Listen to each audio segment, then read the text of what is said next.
ቤተክርስቲያን መጣችሁ ድምጿን ስትሰሙ ደስ የሚላችሁ ለምን ይመስላችኋል? መንፈስ ቅዱስ እኮ እንደዚያ የሚያደርገው። የአባቶችን ድምፅ ስትሰሙ፣ የቅዳሴውን ድምፅ ስትሰሙ፣ የማኅሌቱን ድምፅ ስትሰሙ፣ የአባቶችን ቃለ ምዕዳን ስትሰሙ አትደስቱ? ታዲያ መንፈስ ቅዱስ ያደረባት ኤልሳቤጥ ማርያምን ካመሰገነች፣ መንፈስ ቅዱስ ያደረባት ኤልሳቤጥ እመቤታችንን የጌታዬ እናት ካለች መንፈስ ቅዱስ አድሮባቸዋል እያሉ እመቤታችንን እንዳትመሰገን የሚከለክሉ እመቤታችን የአምላክ እናት ናት ስንላቸው አይደለችም የሚሉ እውነት መንፈስ ቅዱስ ያደረባቸው? እውነተኛዋን ቤተክርስቲያን ተረት ይሏታል።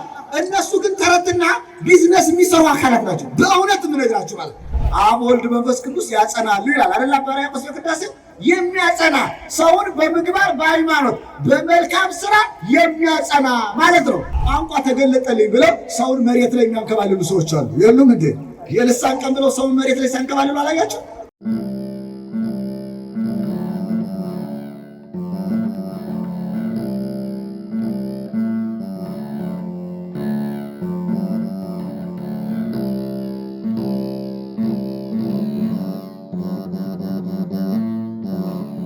እንደምን አደራችሁ? እንደምን አላችሁ?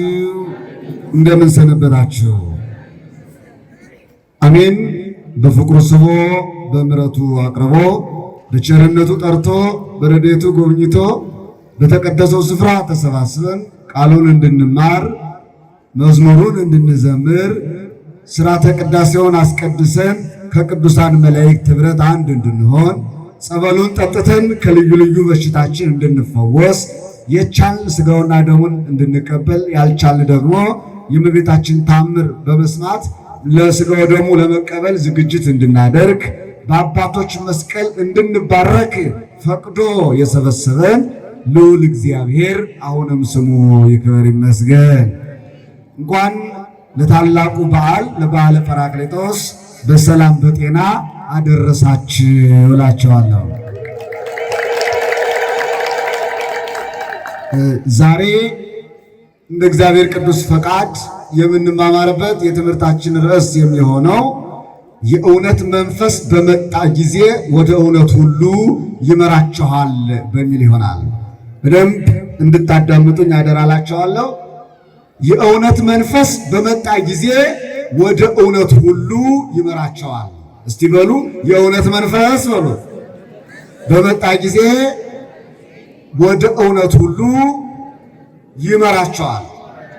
ወመጽኦ ውእቱ መንፈሰ ጽድቅ ይመራክሙ ሀበ ኩሉ ጽድቅ ይላል የቅዱስ ዮሐንስ ወንጌል ምዕራፍ 16 ቁጥር 13 ላይ ተመዝግቦ የምናገኘው የእግዚአብሔር ቃል ነው። ስለ መንፈስ ቅዱስ በደንብ ለማወቅ ወንጌላዊ ዮሐንስ የጻፋቸው 3 ምዕራፎች አሉ። ምዕራፍ 14፣ ምዕራፍ 15፣ ምዕራፍ 16 እነኚህ 3ቱ ምዕራፎች ስታነቡ ስለ ጰራቅሊጦስ ስለ መንፈስ ቅዱስ በደንብ ትረዳላችሁ ማለት ነው። እንደገና ወንጌላዊ ሉቃስ የጻፈው ደግሞ የሉቃስ ወንጌል ስለ መንፈስ ቅዱስ ምዕራፍ 1 ላይ መንፈስ ቅዱስ እመቤታችንን መልአኩ ሊያበስር ሲመጣ በእመቤታችን ላይ መንፈስ ቅዱስ እንዳደረ መልአኩ ሲገልጥ የመንፈስ ቅዱስን ጸጋ በሰዎች ላይ የሚያሳድረውን ጸጋ ገልጦልናል ማለት ነው። በተጨማሪም አሁንም የሐዋርያት ሥራ ጸሐፊው ወንጌላዊ ሉቃስ የሐዋርያት ሥራ ምዕራፍ 2 የዛሬውን የመንፈስ ቅዱስን በዓል ሙሉ በሙሉ ዘግቦልናል፣ ጽፎልናል ማለት ነው። ቆሮንቶስም ቅዱስ ጳውሎስ መንፈስ ቅዱስ የሚሰጠውን ልዩ ልዩ ጸጋ በቆሮንቶስ መልእክቱ ላይ አስቀምጦልናል። አሁን ይህን እምላችሁ መንፈስ ቅዱስ መጽሐፍ ቅዱሳዊ በዓል እንደሆነ በመጽሐፍ ቅዱስ ብዙ መረጃ እንዳለው ለማሳየት እንጂ ጥቅስ ልደረድርላችሁ አይደለም። አሁን በደንብ ወደ መሰረታዊ ትምህርቱ እንመጣለን። ከዚያ በፊት ግን ዛሬ ቅድም መምህራችን መርሐ ግብር ሲመሩ እንደገለጡት ቤተ ክርስቲያን የተወለደችበት ዕለት ነው ማለት ነው። ቤተ ክርስቲያን ምን ያለችበት? ልደተ ቤተ ክርስቲያን ይባላል። ቤተ ክርስቲያን ተወለደች ማለት እኛ ምን አለን ማለት ነው? ተወለድን። የቤተ ክርስቲያን ልጆች ማለት ቤተ ክርስቲያን እናታችን ናት፣ እኛ ልጆቿ ነን። እግዚአብሔር አባታችን፣ ቤተ ክርስቲያን እናታችን፣ እኛ ልጆቿ ስለሆን የእናታችን ልደት ነው ማለት ነው። ዛሬ የእናቱን ልደት የማያከብር ልጅ ደግሞ የለም አይደለ? እናቱ ስለተወለደችለት ደስ እያለው የእናቱ ልደት ያከብራል። በበዓለ ጰራቅሊጦስ ወይም በበዓለ ሃምሳ መንፈስ ቅዱስ በወረደበት ዕለት ቤተክርስቲያን ተወልዳለች ብሎ ቅዱስ ዮሐንስ አፈወርቅ በሚገርም ቋንቋ ገልጦልናል ማለት ነው። ወደ ትምህርቱ ጥልቅ ሐሳብ ስገባ የእውነት መንፈስ በመጣ ጊዜ ወደ እውነት ሁሉ ምን ይላቸዋል? ምን ይላቸዋል? ይመራቸዋል። አሁን ወደ እውነት የሚወስደው የእውነት መንፈስ ነው። የሐሰት መንፈስ ወደ ሐሰት ይወስዳል።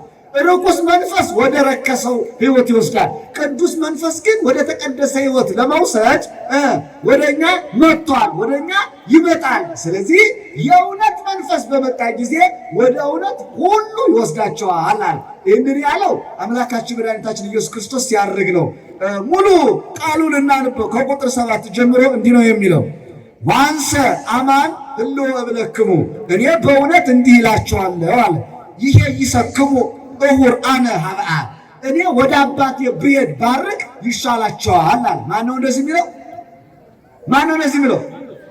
እግዚአብሔር ወልድ ወይም ኢየሱስ ክርስቶስ ማለት ነው።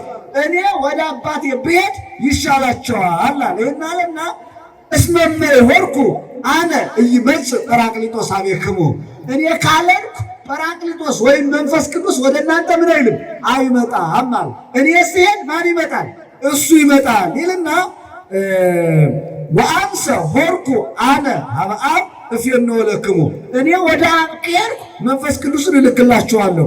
ወመጺኦ ውእቱ ይዛለፎ ለዓለም በእንተ ኃጢአት እርሱ ደግሞ መጥቶ ዓለምን ስለ 3 ነገር ይወቅሰዋል አለ።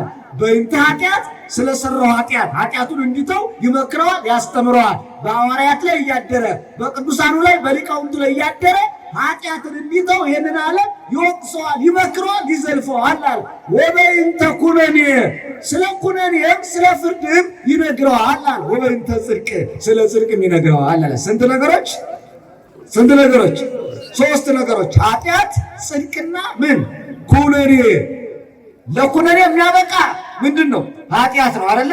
ለጽድቅ የሚያበቃ ደግሞ ምንድን ነው? መልካም ስራ። እነኚህ 3ቱን ጽድቅን፣ ኩነኔ፣ ኃጢአትን ለይቶ ዓለምን ይወቅሳል። ስለ እነኚህ ነገሮች ዓለምን ያስተምራል ይልና የመጨረሻ በርዕስነት ያነሳሁት እስማነ ሀቡራባ እኔ ወደ አብ እሄዳለሁ ወይትሬዩኒንከ ከዚህ በኋላ አታዩኝም። ወብዬ ብዙ ነገር ዘነግረክሙ ብዙ የምነግራችሁ ነገር ነበረኝ። ወባይቱ ይትክሉ ጸዊሮቶ ይዜ ነገር ግን ዛሬ ሸክሙን አትችሉትም ይልና ወመጽኦ ውእቱ መንፈሰ ጽድቅ ይመራክሙ ሀበ ኩሉ ጽድቅ። እኔ ስሄድ የሚመጣው የእውነት መንፈስ እርሱ ወደ እውነት ሁሉ ምን ይላቸዋል? ይመራቸዋል። ይሄ ገጸ ንባቡ ነው። እንግዲህ ወደ ትርጉሙ እንምጣ። ለመሆኑ ጰራቅሊጦስ ማን ነው የሚለውን እናጥራ። ጰራቅሊጦስ ማን ነው ብትባሉ ጰራቅሊጦስ የመንፈስ ቅዱስ ሌላ ተለዋጭ ስም ነው ማለት ነው። የማን ስም ነው ጰራቅሊጦስ? ዛሬ ቀኑ ምን ይባላል? ጰራቅሊጦስ ይባላል። ምንድነው ጰራቅሊጦስ ብንል ጰራቅሊጦስ መንፈስ ቅዱስ ነው፣ እግዚአብሔር ነው፣ ፈጣሪ ነው፣ አምላክ ነው። ጰራቅሊጦስ ቃሉ የግሪክ ቃል ነው። ሲተረጎም ብዙ ትርጉሞች አሉት። አሁን ጰራቅሊጦስ የሚለውን ቤተክርስቲያን በ6 ትርጉሞች ተርጉማ አስቀምጣልናለች። 6ቶቹን ትርጉሞች መያዝ ይጠበቅብናል። አንደኛ ጰራቅሊጦስ ማለት ምንድን ነው ብለን ስናጠና ናዛዚ የሚያረጋጋ የሚል ትርጉም አለው ማለት ነው። ምን የሚል? አሁን ሰውን ሁሉ ሕይወቱ የተረጋጋ እንዲሆን በመንፈሳዊ ሕይወት እንዲኖር የሚያረጋጋው ማን ነው? መንፈስ ቅዱስ ነው። ስለዚህ ጰራቅሊጦስ ማለት ናዛዚ ማለት ነው ብለው ተርጉመውታል። ናዛዚ ቃሉ ግዕዘኛ ነው። ወደ አማርኛ ሲመጣ ናዘዝ አረጋጋ ይልና የሚያረጋጋ ማለት ነው። ምን የሚል አልኳቸው? ያዟቸው። 6ቶቹን ዛሬ መያዝ ይጠበቅባቸዋል። አንደኛ ምን የሚል ነው ጰራቅሊጦስ ማለት አልኳቸው? የሚያረጋጋ ማለት ነው። ሁለተኛ መጽንዒ ይለዋል። መጽንዒ ማለት ጸና፣ አጸና ይልና የሚያጸና የሚል ትርጉም አለው።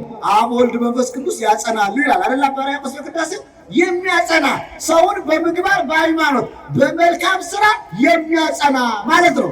አሁን እናንተ እንድንጸና በክርስትናችን ጸንተን እንድንኖር በሃይማኖታችን ጸንተን እንድንኖር በመልካም ስራ ጸንተን እንድንኖር በምክረ ካህን በፈቃደ ካህን ጸንተን እንድንኖር የሚያደርገን እርሱ ማን ነው? መንፈስ ቅዱስ ነው ማለት። ስለዚህ መጽንዒ ይለዋል፣ የሚያጸና። ሁለተኛ የሲሆን ሶስተኛ መንጽሒ ይለዋል። መንጽሔ ማለት ምንድነው? የሚያነጻ ሰውን ሁሉ ከኃጢአት የሚያነጻ። አሁን ኃጢአት ሰርተን መተን ንስሐ እንገባለን ለአባታችን ለካህናቱ አይደለ? ለአባቶች ንስሐ እንገባለን። ንስሐ ስንገባ ያንን ኃጢአታችን የሚደመስስልን ከኃጢአት የሚያነጻ ንጹሕ እንድንሆን የሚያደርገን እርሱ ማን ነው ማለት ነው? መንፈስ ቅዱስ ነው። የስሙ ትርጓሜ ነው። አሁን ጰራቅሊጦስ የሚለው ከግሪከኛ ወደ ግዕዝኛ ወደ አማርኛ ሲተረጎም እንደዚህ ያለ ነው። ቃሉ ጰራቅሊጦስ ነው። ሲተረጎም ግን ናዛዚ የሚያረጋጋ፣ መንጽሔ የሚያነጻ፣ መጽንዒ የሚያጸና፣ መንጽሔ የሚያነጻ ከኃጢአት የሚያነጻ የሚል ትርጉም አለ ማለት ነው። እየያዛችሁ ሌላው ሶስቶቹ እስቲ የምትዟቸው ብቻዬን እንዳልጮህ ብዬ ነው። እስቲ ያሳይ። መልካም ስንት ነው የነገርኳቸው? ስንት ቀረና? እሺ አራተኛ ከሳቲ የሚል ትርጉም አለው። ከሳቲ ማለት ገላጭ ማለት ነው። ከሰተ ገለጠ ይልና ከሳቲ ገላጭ ምንድን ነው የሚገልጠው? ቋንቋ ገላጭ፣ ምስጢር ገላጭ ነው። ያለ መንፈስ ቅዱስ የሚገለጥ ነገር የለም። ይሄ ታውቃላችሁ አይደል? የሚገለጥ ነገር የለም። መንፈስ ቅዱስ ነው ነገሮች ሁሉ የሚገልጥ፣ የተሰወረውን የሚገልጥ፣ የተደበቀውን የሚገልጥ፣ የከበረውን የሚገልጥ፣ ህውይ የሆነውን የሚገልጥ፣ ለነቢያት በራእይ በዕልም በትንቢት የሚገልጥላቸው መንፈስ ቅዱስ ነው። መንፈስ ቅዱስ ብዙ ምስጢራትን ይገልጣል። ይህንን ሲገልጥ ምን አለ? ከሳቲ ገላጭ ይለዋል። ገላጭ ነው። ምንድነው የሚገልጠው? በአጭሩ ምስጢርና ቋንቋ ይገልጣል ማለት ነው። ምን ይገልጣል? እሺ ይሄ አራተኛው ነው። አምስተኛ መስተፍስሒ ይለዋል። አዎ መንፈሰ ፍስሐ ወሐሴት ይለዋል። መስተፍስሒ ማለት አስተፍስሐ አስደሰተ ይልና የሚያስደስት የሚል ትርጉም አለው። አሁን ያዘነውን ሁሉ አጽናንቶ አረጋግጦ ያስደስታል አይደል? ቤተ ክርስቲያን መጣችሁ ድምጿን ስትሰሙ ደስ የሚላችሁ ለምን ይመስላችኋል? መንፈስ ቅዱስ እኮ እንደዚያ የሚያደርገው። የአባቶችን ድምፅ ስትሰሙ፣ የቅዳሴውን ድምፅ ስትሰሙ፣ የማኅሌቱን ድምፅ ስትሰሙ፣ የአባቶችን ቃለ ምዕዳን ስትሰሙ አትደስቱ? እንድንደሰት የሚያደርገን በውስጣችን ገብቶ የሚሰራ እርሱ ማን ነው? መንፈስ ቅዱስ ነው ማለት ምን የሚል ነው አልኳችሁ? የሚያስደስት መስተፍስሒ ይለዋል። የሚያስደስት አስደሳች ነው። እንዲሁም ቅባት ትፍሥሕት እምኔከማከ ይለዋል። መንፈስ ቅዱስ የሚያስደስት ነው። አዎ በጸጋ የሚያስደስት እንድንደሰት የሚያደርግ የውስጥ ሐሴትን የሚሞላ ተስፋ የሚሰጥ ነው ማለት ነው። ብዙ ጊዜ ተስፋ ቆርጠን የእግዚአብሔርን ቃል ስንሰማ ወደ ተስፋ እንመለሳለን አይደል? እንደዚያ የሚያደርገን መንፈስ ቅዱስ ነው። በውስጣችን ላይ ያድራል፣ በውስጣችን ላይ ይሰራል። ስለዚህ አስደሳች ነው ይለዋል። አምስተኛው። ስድስተኛው መስተስርይ ይለዋል። ኃጢአትን የሚያስተሰርይ ማለት ነው። ኃጢአትን የሚደመስስ፣ በደልን የሚደመስስ፣ ኃጢአትን የሚያጠፋ የሚያስደስት እና ኃጢአትን የሚያርቅ ይለዋል። ስድስተኛው መስተስርይ ይለዋል። ምን አልኳችሁ? ኃጢአትን ምን የሚል የሚያርቅ የሚያጠፋ ሥራዬ ኃጢአት እንለዋለን አይደል? ሥራዬ ኃጢአት መንፈስ ቅዱስ ኃጢአታችሁን ይቅር ይበላችሁ አይደል የሚሉን አባቶች። በአባቶች ላይ አድሮ ኃጢአትን ይቅር የሚል በአባቶች ላይ አድሮ የሚናዝዝ የሚመክር የሚገስጽ እርሱ ማን ነው? መንፈስ ቅዱስ ነው። እስከ ዓለም ፍጻሜ ድረስ እኔ ወደ አባቴ እሄዳለሁ አለ። ግን ወላጅ እንደሌላቸው ልጆች እንድትሆኑ አልተዋችሁም አለ። እያድገክሙ እጓለ መውታት እኮ ወላጅ እንደሌላቸው ልጆች እንድትሆኑ አልተዋችሁም እና መንፈስ ቅዱስን ምን እልላችኋለሁ? እልክላችኋለሁ። እርሱ ደግሞ እስከ ዓለም ፍጻሜ ድረስ አብሯችሁ ከእናንተ ጋር ምን ይላል? ይኖራል። በጣም ደስ የሚል እኮ ነው። ዘልፈ ያሉ ምስሌክሙ እስከ ዕልቀተ ዓለም፣ ከዛሬ ጀምሮ እስከ ዓለም ፍጻሜ ድረስ ከእናንተ ጋር መንፈስ ቅዱስ አብሮ ይኖራል። ያ ደግሞ ከእናንተ ጋር አብሮ የሚኖረው መንፈስ ቅዱስ በመጣ ጊዜ የእውነት መንፈስ ነውና ወዴት ይወስዳቸዋል? ወደ እውነት ሁሉ ይመራቸዋል። ስለዚህ እውነተኛዋ ቤተክርስቲያን የትኛዋ ናት ማለት ነው? ቅድስት ቤተክርስቲያን ናት አይደል? ዛሬ ባጭሩ መንፈስ ቅዱስ ቋንቋ ለሐዋርያት የገለጠበትን ቀን ነው አይደል የምናከብረው? በነገራችን ላይ ቋንቋ የተገለጠበት ባለ ሀምሳው ደግሞ ያለቀበት የተጠናቀቀበት ቋንቋ የተገለጠበት ዕለት ነው ዛሬ። በነገራችን ላይ በብሉይ ኪዳን በጥንቱ እስራኤላውያን ከመላው ዓለም የተበታተኑ እስራኤላውያን በኢየሩሳሌም ተሰብስበው በዓል የሚያከብሩበት ቀን ነው አይደል? ባለ ሀምሳ ምንለው ከዚህ የተነሳ ተሰብስበው በዓል በሚያከብሩበት ቀን ነው መንፈስ ቅዱስ ወርዶ ለሐዋርያት ምስጢራትን ቋንቋዎችን ገልጦ ሐዋርያት በመላው ዓለም የተሰበሰቡ ሕዝቦችን እንዲያስተምሩ በዓለም ቋንቋ እንዲናገሩ 71 ቋንቋ ገልጦ ከራሳቸው ጋር በ72 ቋንቋ እንዲናገሩ ያደረጋቸው መንፈስ ቅዱስ ዛሬ ለምንድን ነው ብለን ስናጠና በመላው ዓለም ኢየሩሳሌም ውስጥ የተሰበሰቡ ሕዝቦችን ሐዋርያት የክርስቶስን መሞት መነሳት ማድረግ እንዲያስተምሩ ልዩ ልዩ ቋንቋ ሊገልጥላቸው ነው ዛሬ የወረደ ማለት የተረዳችሁ ነው። በዓለም ዙሪያ ያሉ ሰዎች በዓል ለማክበር ኢየሩሳሌም ከትመዋል፣ ተሰብስበዋል። በዓል ለማክበር አሁን የኛ ጥምቀት በሚሆንበት ጊዜ ከመላው ዓለም ቱሪስቶች ይመጣሉ አይደለ? ልክ እንደዚህ ቀላል ምሳሌ ለምነግራችሁ፣ ልክ እንደዚህ የባለ ሃምሳውን ለማክበር ባለ ጴንጤቆስጤ ብለው ያከብሩታል። ያንን ለማክበር ከመላው ዓለም የተሰደዱ እስራኤላውያን ወይም ደግሞ ብሉይ ኪዳንን የሚያከብሩ ኢትዮጵያውያን ጨምሮ ማለት ነው የብሉይ ኪዳን ሕግ ተቀባዮች በሙሉ እስራኤል ላይ ይሰበሰቡ ነበረ። እንደውም የሐዋርያት ሥራ ምዕራፍ 2 ስታነቡ ከየት ሀገር እንደተሰበሰቡ ይዘረዝርላቸዋል። ሀገሩን ሰቀ ወደ 15 ሀገራት ይዘረዝራል። ያው ሁሉ አሁን የስዘረዝር ይዛችሁን አልወስድም። ከ15 ሀገራት በላይ ተሰብስበው ኢየሩሳሌም ከትመው ነበረ። በዚያ ሰዓት በኢየሩሳሌም በተሰበሰቡበት ሰዓት መንፈስ ቅዱስ ወረደና ለሐዋርያት ቋንቋ ገልጦላቸዋል። ቋንቋ የተገለጠላቸው ስንት ቋንቋ ነው? ስንት ቋንቋ ነው የተገለጠላቸው? 71። አንዱ ማዘርታንግ የምንለው መጀመሪያ ራሳቸው ምን የሚሉበት ነው የሚናገሩበት ነው። በጥቅሉ ስንት ቋንቋ ሆነ? 72 ቋንቋ። የተገለጠው ቋንቋ ለ120 ቤተሰቦቹ ነው። 120 ቤተሰቦቹ የምንላቸው 36ቱ ቅዱሳት አንስት፣ 72ቱ አርድእትና 12ቱ ሐዋርያት ናቸው። ለሁሉም ቋንቋ ተገልጦላቸዋል። ሲገለጥላቸው ግን 71 ቋንቋ የተገለጠው ለሐዋርያት ነው።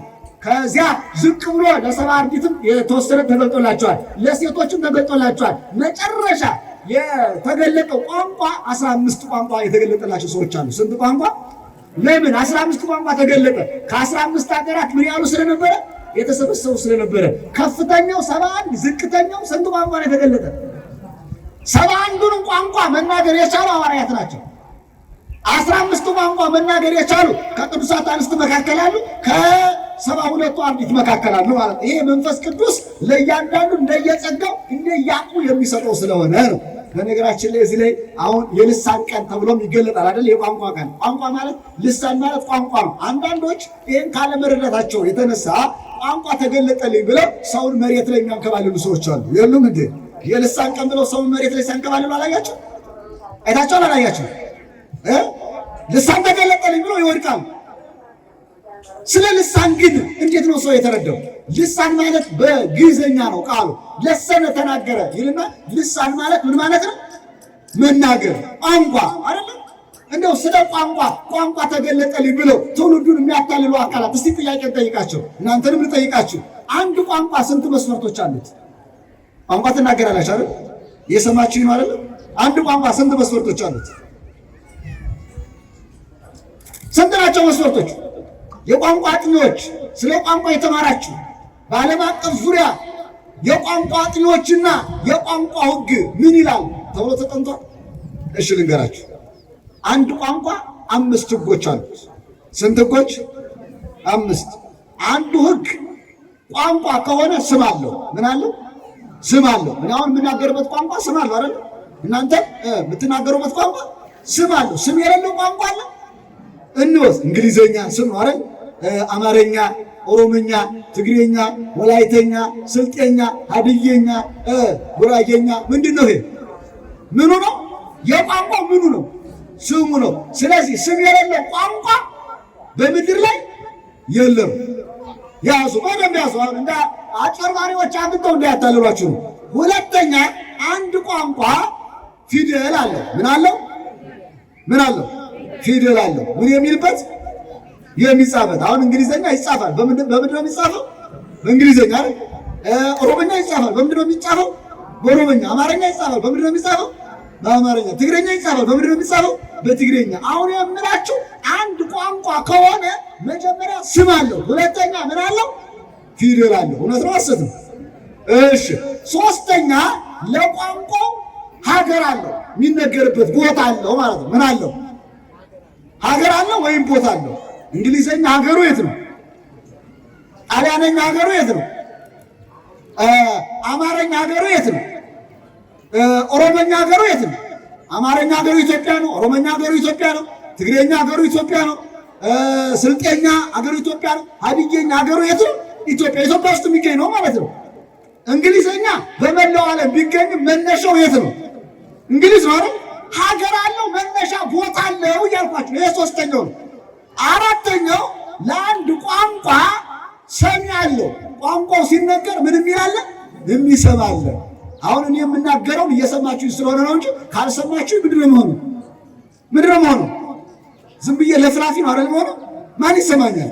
አሁን ሙሉ ትምህርቱን በግዕዝ ባረባ አሰሙ አባቶች ብቻና ሊቃውንቱ ናቸው የሚሰሙኝ። ግን እናንተ በምትሰሙበት ቋንቋ እየተማማርን ነው ማለት ነው። አንድ ቋንቋ አራተኛ ህጉ ምንድነው? ምን አለው አልኳችሁ? ሰሚ አለው። አምስተኛ ተናጋሪ አለው ማለት ነው። ሰሚ ካለ ምን አለ ማለት ነው? ተናጋሪ አለ። እነኚህ በዓለም አቀፍ ሲጠኑ የቋንቋ ህጎች ናቸው። ምናልባት በሚሊዮን የሚቆጠር ቋንቋ ሊኖር ይችላል አይደል በዓለማችን ላይ። እነኚህ በሚሊዮን የሚቆጠሩ ቋንቋዎች ሁሉ እነኚህ ህጎች አሏቸው። ታዲያ አሁን ቋንቋ ተገለጠልኝ እያለ ትውልዱን የሚያወናብደው መድረክ ሰርቶ የቋንቋ ቀን እያለ ትውልድን የሚያወናብደው ቋንቋ ተገለጠልኝ ብሎ መንፈስ ቅዱስ አደረግ ብሎ መሬት ላይ ሰውን የሚጥለው የተገለጠው ቋንቋ ስሙ ምንድን ነው ብትሉት ይመልስላችሁ? አሁን ነጥቡን አገኛችሁት? እሺ ቋንቋ ልናገር ይላል። እሺ ተናገር። ከተናገርክ ቋንቋው ምንኛ ነው ስሙ ንገረን በሉት። እሺ ሁለተኛ ጽፋ አሳየን በሉት። ይጽፈዋል ወይ? በተለይ የመሰላችሁ ወጣቶች ተመልከቱ። አሁን በየአዳራሾች ሞልተው የልሳን ቀን እያሉ ትውልዱን የሚያወናብዱ። እስቲ እንደዚያ ከሆነ ቋንቋውን ጽፋ አሳየኝ። ስሙስ ምንድን ነው? የምትናገረው ምንኛ ነው? ሀገሩ ከየት ነው? እነማን ነው የሚሰሙት? እነማን ናቸው የሚናገሩት? ነው ዝም ብለህ ነው ወይ የምትለፈልፈው ብሎ ጠያቂ ትውልድ አለ ወይ? ስለዚህ የሚናገሩት እውነት ነው ወይስ ሐሰት ነው? ቅዱስ ጳውሎስ ምን አለ መሰላችሁ? ቋንቋ እናገራለሁ ብትል ለማይሰሙ የምትናገር ከሆነ ለነፋስ እንደምትበትር ይሆናል አለ። ለምሳሌ ይላል እንደ ምንድነው የሚለው ጽናጽል ሲመቱት ሿሿ ይላል፣ ድምፅ ያሰማል። ነገር ግን ያ ድምፅ ማሰማቱ ቋንቋ አይደለም ይላል። እኔም አንድ ልጨምርላችሁ። ድምፅ ማሰማት ከሆነ እኮ ልክ ውሃው ሲወርድ ከድንጋዩ ጋር ሲማታ ፏፏቴ ይባላል አይደል? ድምፅ ያሰማል። ማዕበሉ ወገኑ ሲነሳ ባህሩ ምን ያሰማል? ድምፅ ያሰማል። ቋንቋ ነው ግን። ወይም ደግሞ አሁን ይሄ እንደዚህ ብመተው ቆርቆሮ ድንጋይ ወርራችሁ ብትመጡት ምን ያሰማችኋል? ድምፅ ያሰማችኋል። እሱም እንደዚያ ነው ማለት ነው እንጂ ስም የሌለው ቋንቋ፣ ፊደል የሌለው ቋንቋ፣ ቦታ የሌለው ቋንቋ፣ ሰሚ የሌለው ቋንቋ እናገራለሁ ቢል ንግግሩ ሁሉ ምንድነው? ስህተት ነው ማለት ነው። ለሐዋርያት የተገለጸው ቋንቋ ግን በተለያየ ሀገር ለነበሩት እንዲያስተምሩ ነው የተገለጠው አይደል? እንዲህ እኮ ነው የሚለው የሐዋርያት ሥራ ስታነቡ ወተናገሩ በነገረ ሁሉ በሐውርት በሀገሩ ሁሉ ቋንቋ ምን አሉ ይላቸዋል? ተናገሩ። እስቲ በሉ በሀገሩ ሁሉ ቋንቋ በሉ ምን አሉ? ምን አሉ? ተናገሩ። ለምን? ለማስተማር ነው አይደል? የክርስቶስን መምጣት፣ መወለድ፣ መጠመቅ፣ መሞት፣ መነሳት፣ ማረግ እንዲያስተምሩ ላልሰማው ዓለም እንዲያሰሙ እኮ ነው ቋንቋ የገለጠላቸው። ይህንን አስቡ። ደግሞ በጣም የሚገርማችሁ በዘመናችን የሚደረጉትን እንድታውቁ ነው። እቺ ቤተክርስቲያን የምታስተምረው ተረት ይላሉ። እውነተኛዋን ቤተክርስቲያን ተረት ይሏታል። እነሱ ግን ተረትና ቢዝነስ የሚሰሩ አካላት ናቸው። በእውነት የምነግራችሁ ማለት ነው። ምክንያቱም በእርግጠኝነት አጥንቶ ነገሮችን ማየት ያስፈልጋል። መንፈስ ቅዱስ ወረደ ቢሉና መሬት ላይ ሰውን ያንከባልላሉ። ይሄን አይታችኋል? አላያችሁ? እዩት እንጂ ቪዲዮዎቻቸው ናቸው። ቻናሎችን እዩ እንጂ ስታዩ በጣም ያስደነግጣል እኮ። ስህተቱን ጎልቶ ታዩታላችሁ። ጎልቶ ለምን ሰውን በጠረባ እየደበደቡ መንፈስ ቅዱስ አደረ ቢሉና በካልቾ ጠልዘው መሬት ላይ ይጥሉታል። መሬት ላይ ይጥሉታል። እሺ እውነት እንነጋገር። እዚህ ላይ መንፈስ ቅዱስ ያደረበት ሰው መሬት ላይ ይወድቃል? መንፈስ ቅዱስ ሰውን ይጥላል ወይስ የወደቀ ያነሳል? መመርመር ነው። አይምሮ መዛኝ ነው አይደል? መመዘን ያስፈልጋል። የትኛው መንፈስ ቅዱስ ነው ሰውን የጣለው? አሁን እናነጻጽር። የእውነት መንፈስ ሲመጣ ወደ እውነት ሁሉ ይመራቸዋል አለ። የእውነቱ መንፈስ መንፈስ ቅዱስ ወይም ጰራቅሊጦስ ሰውን የጣለበት ቦታ ላይ የለም። የወደቀውን ግን ምን ብሎ አንስቷል። ኑ ምሳሌ ላንሳ። በነቢያት ላይ መንፈስ ቅዱስ አደረባቸውና ስለ እግዚአብሔር ትንቢት ተናገሩ አይደለም? እንደው በግልጽ ቋንቋ በኤልሳቤጥ ላይ መንፈስ ቅዱስ አደረባት ይላል የሉቃስ ወንጌል ምዕራፍ 1 ስታነቡ በኤልሳቤጥ ላይ ምን አደረባት? መንፈስ ቅዱስ አደረባት። እሺ መንፈስ ቅዱስ ሲያድርባት ኤልሳቤጥ ምን አደረገች ብላችሁ አጥኗ። ምን አደረገች? መንፈስ ቅዱስ ሲያድርባት መሬት ላይ ተንከባለለች ወይስ መሬት ላይ ወደቀች ወይስ ምንድን ነው ያደረገችው? ምን ማድረግ ጀመረች? የጌታዬ እናት አለችና ማርያምን ምን ማድረግ ጀመረች? ማመስገን ጀመረች። ተመልከቱማ ወመላ መንፈስ ቅዱስ ለኤልሳቤጥ መንፈስ ቅዱስ በኤልሳቤጥ ላይ ሞላባት። ከዛ በኋላ ኤልሳቤጥ የጌታዬ እናት ወደ እኔ ትመጪ ዘንድ እንዴት ይሆንልኛል አለችና ማንን ማመስገን ጀመረች? ክርስቲያኖች መንፈስ ቅዱስ ያደረባቸው ሰዎች ድንግል ማርያምን ያመሰግናሉ። ደስ ይበላችሁ። መንፈስ ቅዱስ ያደረባቸው ድንግል ማርያምን እንደሚያመሰግኑ እንግዲህ መንፈስ ቅዱስ ያደረባቸው ድንግል ማርያምን ካመሰገኑ ድንግል ማርያም አትመሰገንም የሚሉ ደግሞ ምን ያደረባቸው ነው? አነጻጽር እርኩስ መንፈስ ያደረባቸው ናቸው። ኤልሳቤጥ አልወደቀችም፣ ግን አመሰገነች። ትሕትናዋን የገለጸ የጌታዬ እናት አይደል አለች። ወደ እኔ ትመጪ ዘንድ እንዴት ይሆንልኛል እኮ ነው ያለች። የዘመኑ ሴቶች ደግሞ አንዳንዶቹ የአማርያ ስትመለከቱ ማርያምም ሴት ናት እኔም ሴት ነኝ ይላሉ። ራሳቸውን ከድንግል ማርያም ጋር ለማነጻጸር ይሞክራሉ። የአምላክ እናት ክብር ምስጋና ይድረሳትና በምን ቋንቋ ነው በምንስ ሕግ ነው ከመቤታችን ፍጥረቱን የሚስተካከለው? ከፍጥሯን ሁሉ በላይ ናት። መንፈስ ቅዱስ ሲያድርባት ኤልሳቤጥ ደግሞ እመቤታችን ስትሄድ እኮ ነው በኤልሳቤጥ ላይ መንፈስ ቅዱስ የሞላባት። ድንግል ማርያም ወደ እናንተ ስትመጣ መንፈስ ቅዱስ ወደ እናንተ ይቀርባል። ምክንያቱም በበላይዋ ላይ ያለ መንፈስ ቅዱስ ነው። መንፈስ ቅዱስ ለአጽንኦ እመቤታችንን አይለያትም። ስለዚህ በእናንተ ላይ መንፈስ ቅዱስ የሚያድርባችሁ ድንግል ማርያምን ስትስሉ፣ ኤልሳቤጥ መንፈስ ቅዱስ ያደረባት ትሕትናዋን የገለጠች ከዚያም የረቀቀ ምስጢር የተገለጠላት የጌታ እናት መሆኗን እኮ ማንም አላስተማራት ብለ ኤልሳቤጥ ያስተማራት አለ? የጌታ እናት ወደ እኔ ትመጪ ዘንድ እንዴት ይሆንልኛል አይደል ያለች። እመቤታችን እኮ ጌታን በጸነሰችበት ዕለት እኮ ነው ወደ ኤልሳቤጥ ሄደች። እስቲ ጥያቄ ልጠይቃችሁ ሴቶች፣ እናንተ መጸነሳችሁን በእይታ ሰው የሚያውቀው በጸነሳችሁ በስንተኛ ቀናችሁ ነው? አንዲት ሴት ጸንሳ ነፍሰ ጡር መሆኗ የሚታወቀው ከስንት ጊዜ ነው አላለ?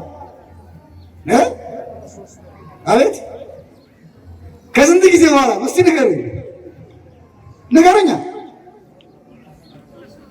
አቤት ከ3 ወር በኋላ አይደል? በእይታ የሚታወቀው በምርመራ ከወር በኋላ ሊታወቅ ይችላል አይደል?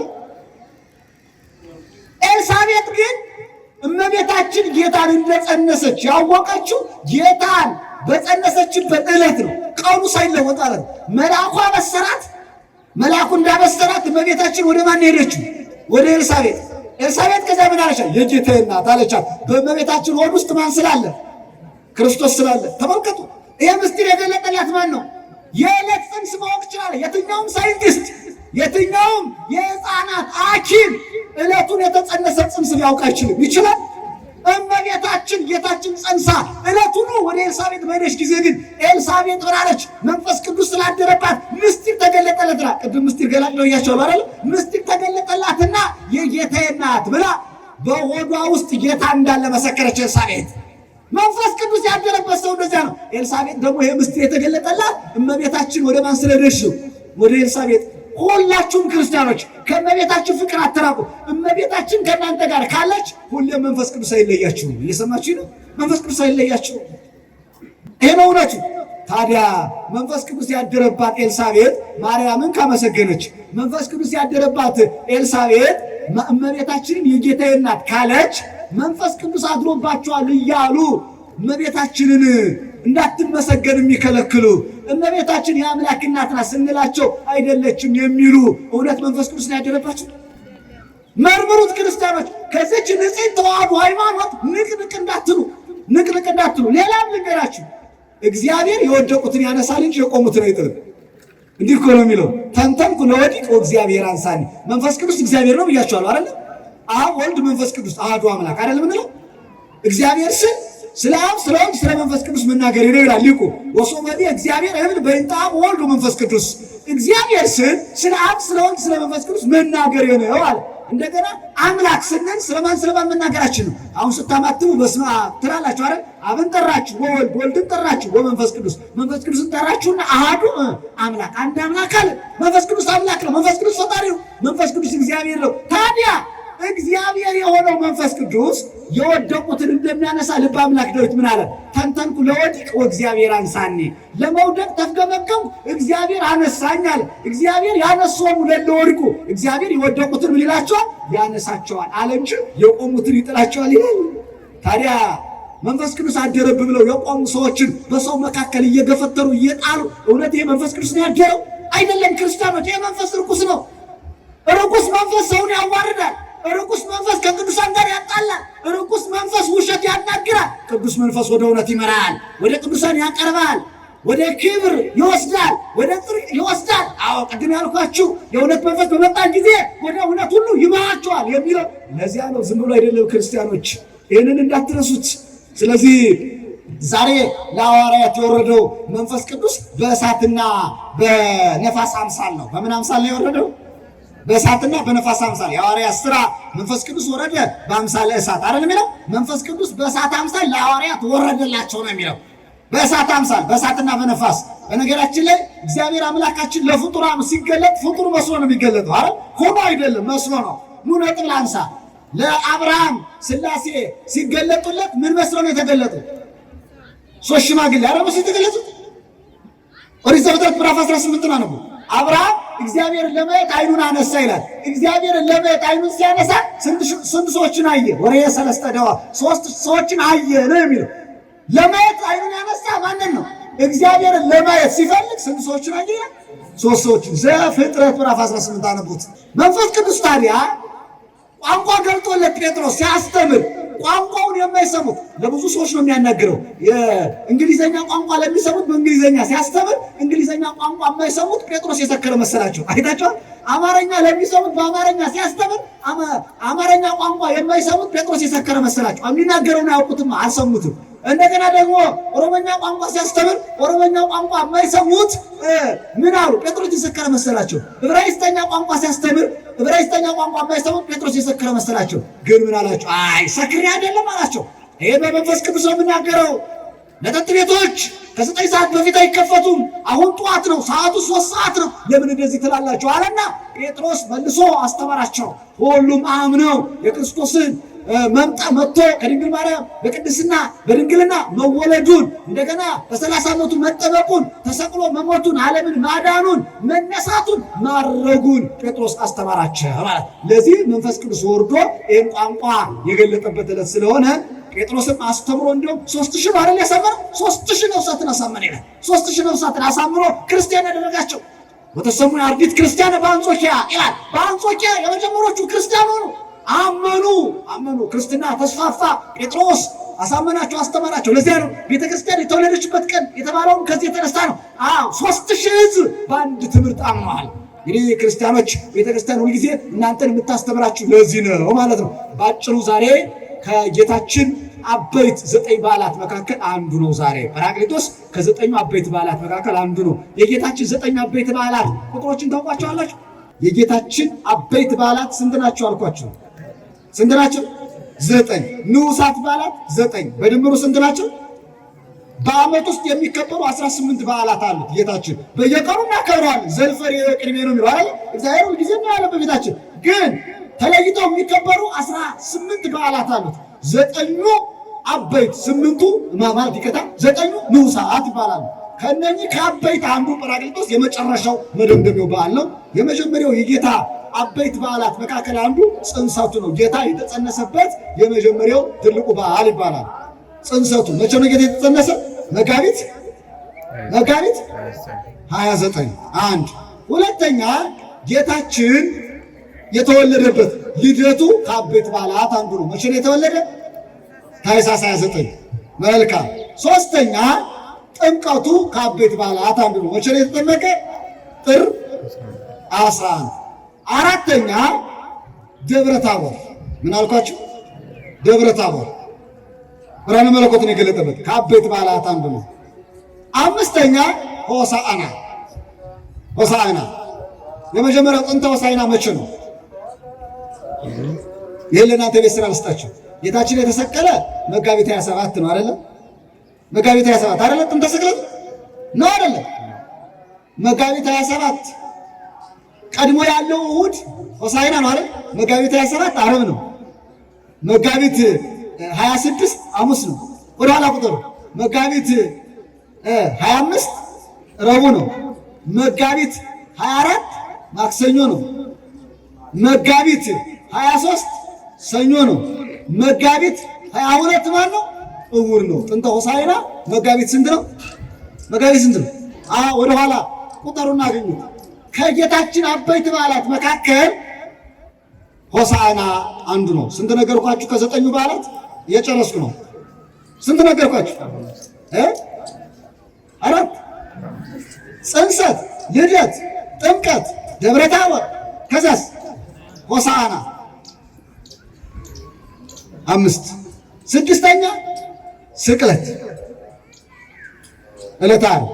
7ኛ ትንሣኤ። 8ኛ ዕርገት። 9ኛ ጰራቅሊጦስ ማለት ነው። ከጌታችን አበይት በዓላት መካከል እነኚህ ናቸው። ዛሬ ደግሞ የጌታችን በዓል መንፈስ ቅዱስን እልክላችኋለሁ አይደል ያለ የወልድ በዓል የአብም የመንፈስ ቅዱስን በዓል ነው። አብም ወልድም መንፈስ ቅዱስም በአንድ የሚከበሩበት ነው። የኢየሱስ ክርስቶስን በዓል ስናከብር የአብንም የመንፈስ ቅዱስ የአባቱንም የሕይወቱንም አይደል ምናከብር። ይህንን መረዳት ያስፈልጋል ማለት ነው። እንግዲህ ዛሬ ቤተክርስቲያን የተወለደችበት ነው። ክርስቲያኖች የበዙበት ቀን ነው። ቋንቋ የተገለጠበት ቀን ነው። መንፈስ ቅዱስ በእሳትና በነፋስ አምሳል የወረደበት ቀን ነው። በእሳት አምሳል ለምን ወረደ? እሳት ምስጢር ገላጭ ነው፣ ኃይል አለው። መንፈስ ቅዱስም ኃያልነቱን ለመግለጽ ነው። ነፋስ በፍጥነት ከአንዱ ወደ አንዱ ይደርሳል። መንፈስ ቅዱስም ፈጣን እንደሆነ ለመግለጽ ለማስረዳት በእሳትና በነፋስ አምሳል ለሐዋርያቱ ተገልጦላቸዋል። ተገልጦ ቋንቋ ገልጦላቸዋል ማለት ነው። እንኳን ለበዓለ ጰራቅሊጦስ በሰላም በጤና አደረሳችሁ እላለሁ። የእውነት መንፈስ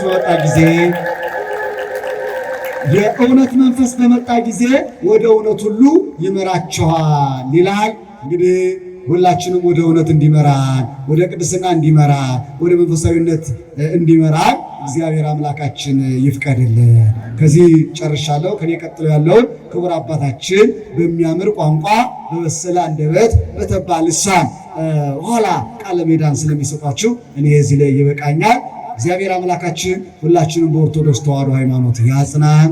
የዛሬ ዓመት በሰላም በጤና ያድርሰን። እንኳን ለበዓለ ጰራቅሊጦስ አደረሳችሁ።